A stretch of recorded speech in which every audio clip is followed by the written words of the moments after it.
আজকে উপস্থিত আছেন তাদের সবাইকে এবং সামনে উপস্থিত আমার মিডিয়ার ভাই ও বোনেরা আপনাদের সবাইকে আমার সালাম এবং শুভেচ্ছা। আসসালামু আলাইকুম ওয়া রাহমাতুল্লাহি ওয়া বারাকাতুহু। আমি বক্তব্যের শুরুতে গত জুলাই আগস্টের আন্দোলনে যে বীর সেনারা প্রাণ ত্যাগ করেছেন তাদের রুহের মাগফিরাত কামনা করছি এবং একই সাথে হাজারে হাজারে যে বীর সেনারা আহত হয়েছেন এখন হাসপাতালে আছেন তাদের সবার জন্য দোয়া কামনা করছি। আজকে আমরা শুনতে চেয়েছিলাম এবং আলোচনা শুরু করতে চেয়েছিলাম যে এই গণ আন্দোলনের সম্মুখে যারা ছিলেন, ছাত্রদের যারা নেতৃত্ব দিয়েছেন, তরুণদের যারা নেতৃত্ব দিয়েছেন, তাদের এখন কি তারা সরকার থেকে চাইছেন, কিভাবে তারা নতুন দেশকে দেখতে চাইছেন। আমরা গত 2 ঘন্টা ধরে তাদের কথা শুনেছি, তাদের বক্তব্য শুনেছি এবং তারা যেইভাবে সাহস দেখিয়ে সেই স্বৈরাচারী হাসিনা সরকারের বিরুদ্ধে দাঁড়িয়েছিল, সেই একইভাবে দেশপ্রেম দেখিয়ে আজ অব্দি দেশের মানুষের জন্য, জনগণের জন্য কথা বলে যাচ্ছে। আমি তাদেরকে সাধুবাদ জানাই, ধন্যবাদ জানাই। কয়েকটা কথা শুরুতে না বললেই না, আমাদের একজন বীর সাংবাদিক মাহমুদুর রহমান সাহেব, ওনার নামে মিথ্যা মামলা দিয়েছিল হাসিনা সরকার। শুধু মিথ্যা মামলা না, বিদেশের মাটিতে কোন একটা ঘটনা ঘটানোর ব্যাপারে বাংলাদেশের মাটিতে তার নামে মামলা দেওয়া হয়েছিল এবং এই মামলায় তাকে সাজাপ্রাপ্ত করে তাকে জেল দেওয়া হয়, জোরপূর্বক ওনাকে দেশ ত্যাগ করতে হয়। কিন্তু এই জুলাই আন্দোলনে বিজয় লাভ করার পর এই বিজয়ী বাংলাদেশে ফিরে এসে তাকে আবার জেলে যেতে হবে, এইটা আমরা কেউ দুশ্চিন্তা করে দুঃস্বপ্ন চিন্তা করতে পারি নাই। আমি ধিক্কার জানাই সরকারের দায়িত্বে যারা আছেন যে তাদের এই দায়িত্বে থাকা অবস্থায় মাহমুদুর রহমানের মতো বাংলাদেশের বীর সৈনিক, বীর সন্তানকে জেলে যেতে হয়। আমি ধিক্কার জানাই এবং একই সাথে ধিক্কার জানাই আজকে এই যে ইসরায়েলের IDF, ইসরায়েলের সৈন্যবাহিনী যেইভাবে আমাদের লেবাননের ভাই ও বন্ধুদের উপর আক্রমণ চালাচ্ছেন, সেটার বিরুদ্ধে বাংলাদেশ সরকার থেকে শুরু করে বিশ্বের সকল মুসলমান, আমি তো বলবো শুধু মুসলমান না ভাই, মানবতা বোধ যার ভিতরে আছে, বিশ্বের সকল মানবতা বোধওয়ালা নাগরিক ইসরায়েলের বিরুদ্ধে দাঁড়ানো অত্যন্ত প্রয়োজন। আমি ধিক্কার জানাই ইসরায়েলের নেতানিয়াহু সরকারকে। গতকাল অনেকগুলো ঘটনা ঘটে গেছে। আমাদের গার্মেন্টস শ্রমিক ভাই বোনেরা তারা আন্দোলনরত ছিলেন, সেই আন্দোলনকে দমন করতে যেয়ে একজন নিহত হয়েছেন, অনেকে আহত হয়েছেন। সরকার যখন দায়িত্বে থাকবে, সেটা আমার সরকার হোক, বিরোধী অন্য কোনো দলের সরকার হোক বা কোনো নির্দলীয় সরকার হোক, প্রত্যেকটা দায়িত্ব সরকারকে নিতে হবে। আমি বিশ্বাস করি গতকাল আমার গার্মেন্টস শ্রমিকদের ভাই বোনদের সাথে যে ঘটনা ঘটে গেছে, এইখানে আওয়ামী দোসররা উস্কানি দিয়েছে। কিন্তু এই যে আওয়ামী দোসররা উস্কানি দিয়েছে, এই উস্কানির বিরুদ্ধে সরকারি বাহিনীদের কোনো পদক্ষেপ ছিল না কেন, এইটার উত্তর দিতে হবে।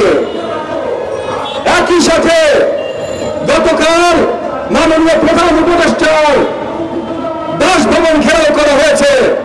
ইতিমধ্যে আজকে এই ফোরামে আলোচনা উঠেছে যে এখানে আওয়ামী দোসররা জড়িত ছিল, তারা উস্কানি দিয়েছে। উস্কানি যখন দিয়েছে তখন এইটা আগে থেকে কেন প্রতিহত করা হয় নাই? এইটার দায়িত্বে সরকারের যারা ছিলেন তাদেরকে জবাবদিহি করতে হবে। এইটাই ভাই সরকারের কাজ। প্রত্যেকটা জায়গায় আওয়ামী দোসররা ফিরে এসে আক্রমণ চালাচ্ছে। বায়তুল মোকাররম জামে মসজিদ থেকে শুরু করে লোকাল পর্যায়ে গোপালগঞ্জে তারা বারবার আক্রমণ চালানো শুরু করছে। কেউ এটা থামানোর কোনো পদক্ষেপ নিচ্ছে না। শুধু আক্রমণ না, অর্থনৈতিক পর্যায়ে ব্যবসা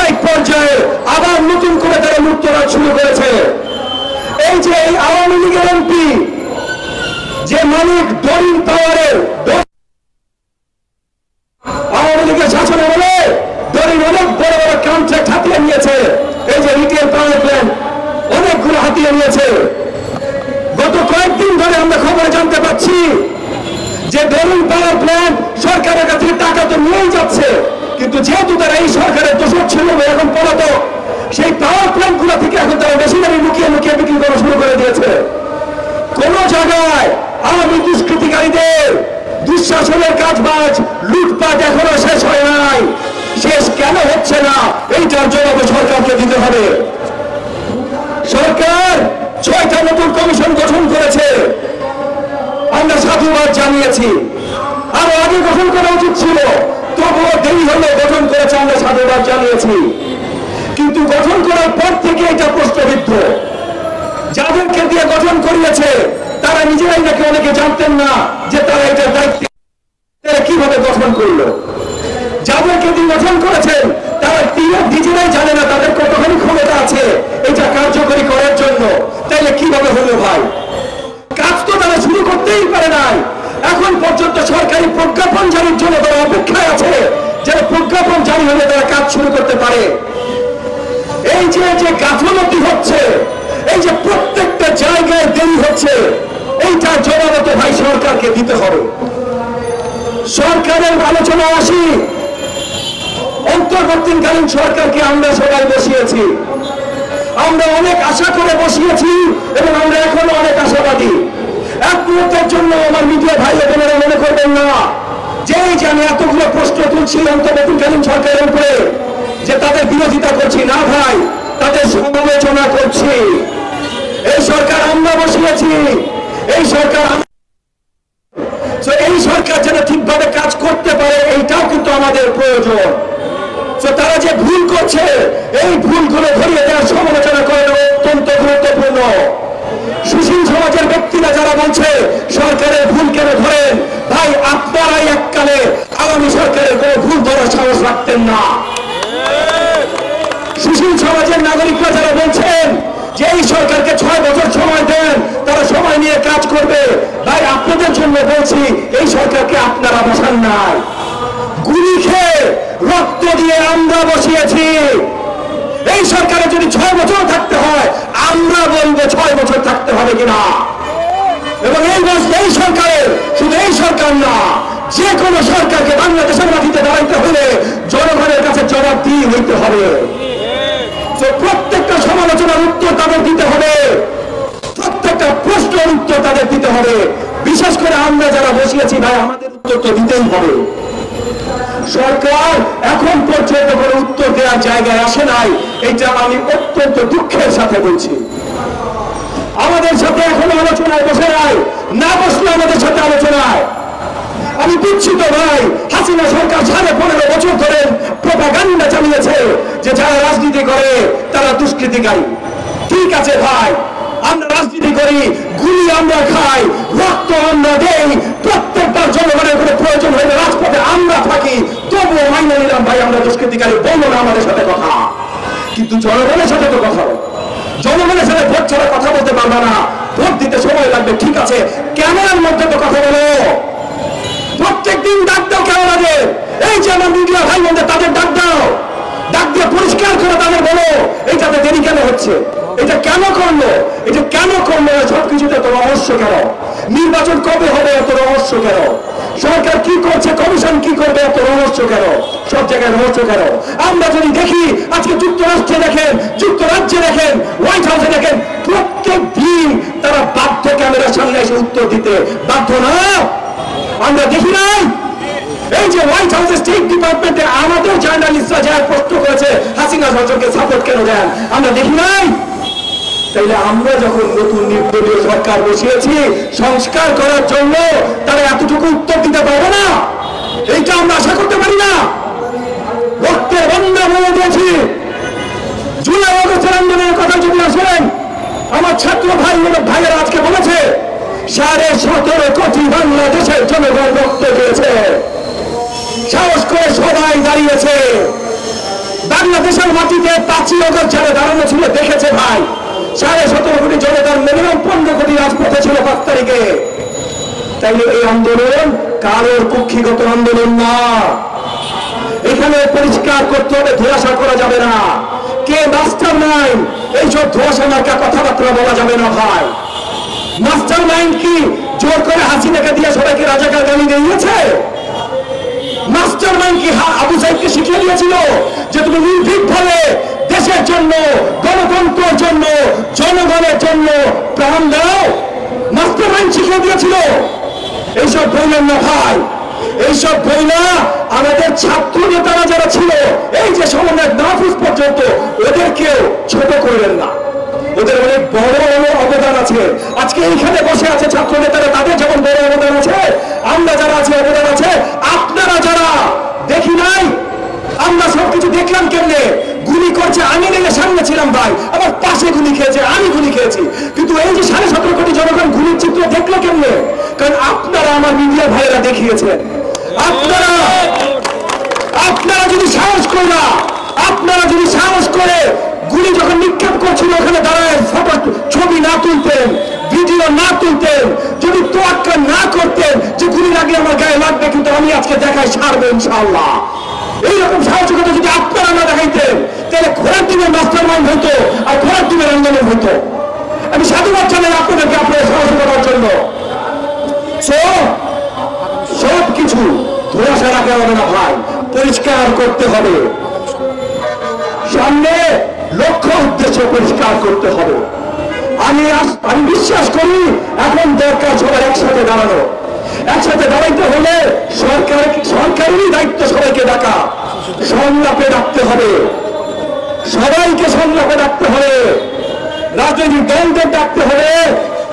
ছাত্ররা যারা নেতৃত্ব দিয়েছে শুধু ডাকসু না ভাই, শুধু ঢাকা বিশ্ববিদ্যালয় না, সব বিশ্ববিদ্যালয়, প্রাইভেট বিশ্ববিদ্যালয়, ছাত্র রাজনীতিতে যারা ছিল, আপনি একটু ছোট্ট করে বলি, জুলাই মাসের শুরু থেকে অগস্টের 5 তারিখ পর্যন্ত এমন কোন রাজনৈতিক দল নাই আওয়ামী বিরোধী, বাংলাদেশ জাতীয়তাবাদী দল বিএনপি, দিনে দিনে তাদের মাননীয় ভারপ্রাপ্ত চেয়ারপারসনের সাথে কথা হয়েছে। আমরা সবাই একইভাবে আবেগী এবং আতঙ্কিত ছিলাম আমাদের ছাত্র জনতার উপরে কিভাবে আক্রমণ হচ্ছে। বাংলাদেশ জামাত ইসলাম তার আমির সহ যত সিনিয়র নেতা আছে, বারে বারে প্রতিদিন আমরা কথাবার্তা বলছিলাম যে কিভাবে আমরা সহযোগিতা করতে পারি। আমরা সবাই নেমেছি, আমি গুলি খেয়েছি, বিএনপির শত শত নেতা গুলি খেয়েছে, জামাত ইসলামের শত শত নেতা গুলি খেয়েছে, আরো সব যত দল আছে যারা মাঠে ছিল সবাই খেয়েছে, কিন্তু কেউ ব্যানার নিয়ে আসি নাই। ব্যানার কেন নিয়ে আসি নাই? কারণ ব্যানার আসবে নির্বাচনের সময়। এখন পুরো দেশ একসাথে, এখন কোনো ব্যানারে আলাদা হওয়া যাবে না। এখন একটা দাবি, শেখ হাসিনা কবে যাবে?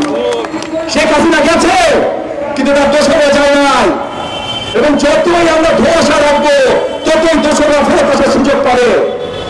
আমি ধন্যবাদ জানাই বাংলাদেশ জাতীয়তাবাদী দল এবং তার চেয়ারম্যান, বাংলাদেশ জামাত ইসলাম এবং তাদের সিনিয়র নেতৃবৃন্দ, এবং আরো যত দল আছে তাদের সিনিয়র নেতৃবৃন্দ যারা রাজপথে ছিলেন, যারা কাজ করেছেন আন্দোলন বাস্তবায়ন করবার জন্য। আমরা নির্বাচনে একটু হলে কথা বলতে হবে। নির্বাচন কবে হবে এইটা এখন মুখ্য বিষয় না। এখন মুখ্য বিষয় হলো প্রথমে অন্তর্বর্তীকালীন সরকারের লক্ষ্য উদ্দেশ্য তারা কি করতে চায়।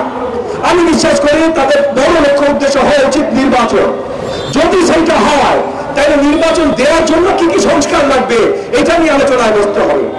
এইটা নিয়ে আলোচনায় বসার পরেই আমরা বুঝবো কি কি সংস্কার, সেটা কতদিন লাগতে পারে, তারপরে ভাই সময় নির্ধারণ হবে। আমি সেনা প্রধান জেনারেল ওয়াকারুজ্জামান আজ পর্যন্ত 5 আগস্ট থেকে আজ পর্যন্ত যা যা করেছেন তার এই শক্ত ভূমিকার জন্য আমি তাকে ধন্যবাদ জানাই, সাধুবাদ জানাই। তবে নির্বাচন কবে হবে এইটা বলার দায়িত্ব বা ইখতিয়ার অন্তর্বর্তীকালীন সরকারের বাইরে আর কারো নাই। আমি বিশ্বাস করি অন্তর্বর্তীকালীন সরকার আমাদের সাথে আলোচনা করেই এটা জানাবেন, কিন্তু দায়িত্ব কিন্তু তাদের, মাননীয় সেনা প্রধানের না, অন্য কারণ না। এই জিনিসগুলো পরিষ্কার করা খুবই জরুরি, কারণ আমরা দেখছি ভাই আবার বারবার ধোঁয়াশা হয়ে যাচ্ছে। মাননীয় প্রধান উপদেষ্টা উনি সেভাবে কথা বলছেন, পরিষ্কার হচ্ছে না। গতকাল একটা অনুষ্ঠানে উনার একজন প্রেস সচিব বলেছেন ছাত্র জনতা যবে চাইবে তবেই নির্বাচন হবে। কেন ভাই, ছাত্র জনতা কি আপনাকে স্বপ্নে এসে বলা যাবে?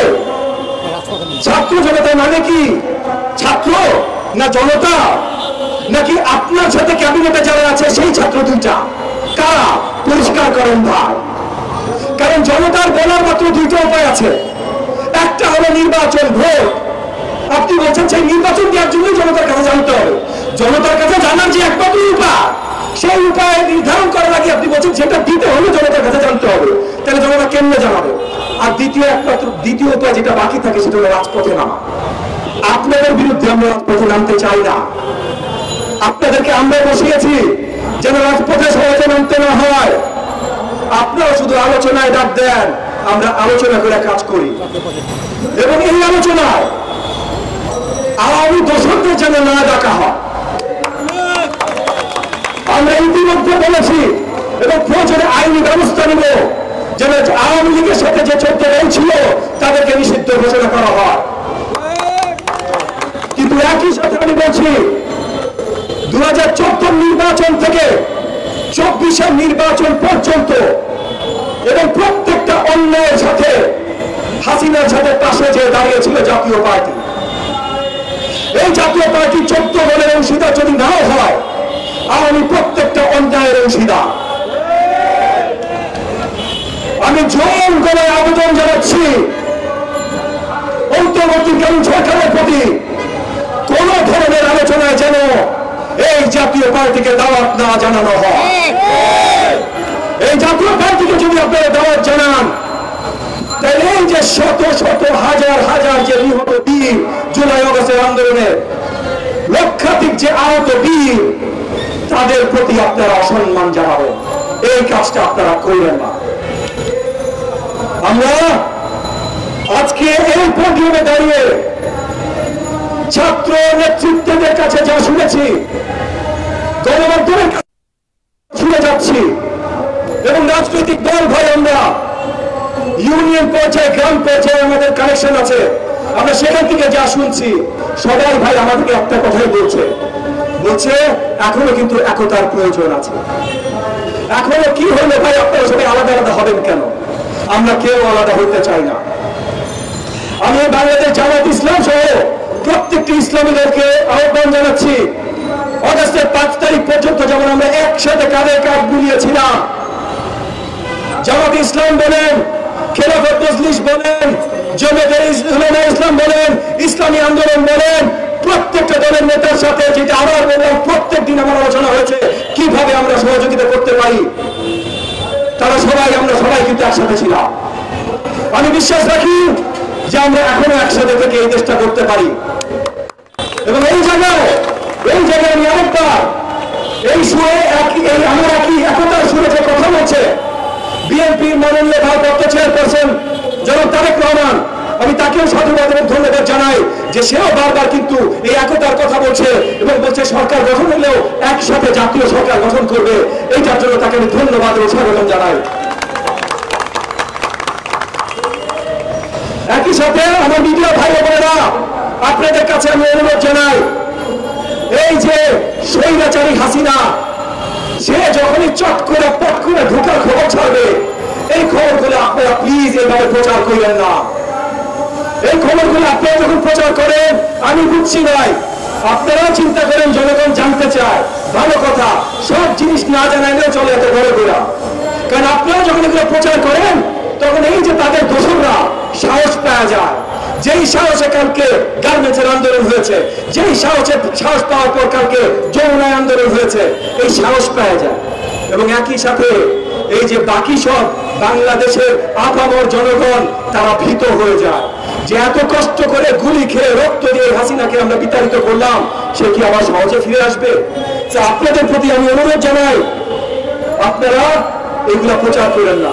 এবং শেষ আরেকটা অনুরোধ জানাই, আমার বক্তব্য শেষ করব, আমাদের মাননীয় সুশীল সমাজ যারা আছেন, আপনারাও কিন্তু আমাদের মাথার মুকুট, সবচেয়ে বেশি জ্ঞানী বিজ্ঞ আপনারা বিশ্ববিদ্যালয়ে পাঠদান করেন, আপনারা এনজিও চালান, আপনারা ব্যবসায়িক প্রতিষ্ঠান চালান, আপনারা অনেক জ্ঞানী গুণী মানুষ। এই জ্ঞান, আপনাদের যে জ্ঞান আল্লাহ তাআলা দিয়েছেন, সেটা দেশের জনগণের জন্য ব্যবহার করেন। সে জনগণ যেন গণতন্ত্র ফিরে পায়। একদিকে তাকিয়ে এতদিন আপনাদের পছন্দের একটা সরকার ছিল, তাদেরকে সাপোর্ট করেছেন, এরপর আরেকটা পছন্দের সরকার চান, তাদেরকে সাপোর্ট করবেন, এরকম করেন না। জনগণের জন্য যদি কাজ করতে হয়, জনগণের জন্য যদি কিছু চাইতে হয়, তাহলে গণতন্ত্র চাইতে হবে। এবং গণতন্ত্র ফিরে নিয়ে আসার অন্য কোনো উপায় নাই ভাই, নির্বাচন ছাড়া। আমি আশা রাখি আমাদের একতা বজায় থাকবে। আমি আশা রাখি ছাত্র জনতার যা যেগুলো তারা প্রতীক্ষা করে, সেগুলো অন্তর্বর্তীকালীন সরকার বাস্তবায়নের জন্য কাজ করবে। আমি আশা রাখি এখন অন্তর্বর্তীকালীন সরকার আমাদের ডাক দিবে, আমরা একসাথে তাদেরকে আরো সফলতার দিকে নিয়ে যাব এবং শেষমেশ বাংলাদেশের জনগণ নতুন করে গণতন্ত্র সূর্য দেখতে সক্ষম হবে। আপনাদের সবাইকে অসংখ্য ধন্যবাদ। জয় বাংলাদেশ।